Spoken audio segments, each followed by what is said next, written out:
Hi guys! Naranasan nyo rin ba yung ganitong error message kapag binubuksan nyo ang inyong GCash account? Ang error na ito nangyayari kasi may nadedetect ang GCash sa device natin na posibleng hindi safe, pwedeng virus o ibang settings na nagiging sanhi ng vulnerability. Pero don't worry, sa video na ito, ituturo ko sa inyo kung paano nyo maaayos ito. May dalawang paraan akong isi-share para masolusyonan ang problemang ito. Simulan na natin. First method, pag-scan ng malware. Unang paraan, mag-scan muna tayo ng malware sa ating device. Ganito lang kadali. Buksan ang antivirus app ng cellphone nyo. Kadalasan makikita ito sa settings. Kung wala kayong antivirus app, hanap kayo ng reliable app sa Play Store o App Store. Mag-scan lang kayo ng device at hahayaan nyo yung antivirus na i-detect kung may malware na nagka-cause ng issue sa GCash app. Kapag tapos na ang scan, subukan nyong buksan ulit ang GCash. Ayan, kung successful, magagamit nyo na ulit ang GCash. Kung hindi, proceed tayo sa next step.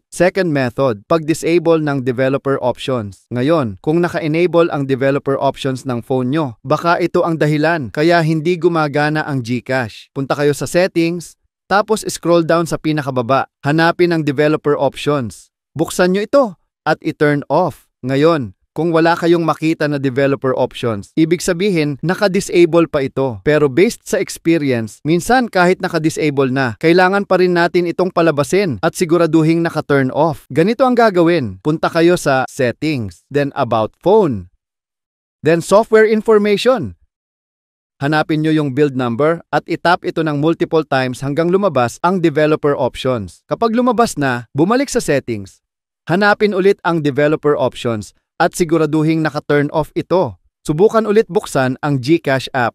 Ayan, kung successful, magagamit nyo na ulit ang GCash. Kung hindi pa rin gumana, subukan nyong i-update ang GCash app sa pinakabagong version. Minsan, simpleng app update lang ang kailangan para maayos ang mga ganitong issues. Anong paraan ang gumana para sa inyo? I-share nyo naman sa comment section. Sana nakatulong ang video na ito sa inyo. At kung nagustuhan nyo ang tutorial na ito, huwag kalimutang mag-like, mag-share, at mag-subscribe para sa iba pang useful tips at tutorials. Salamat sa panonood at kita-kits sa susunod na video.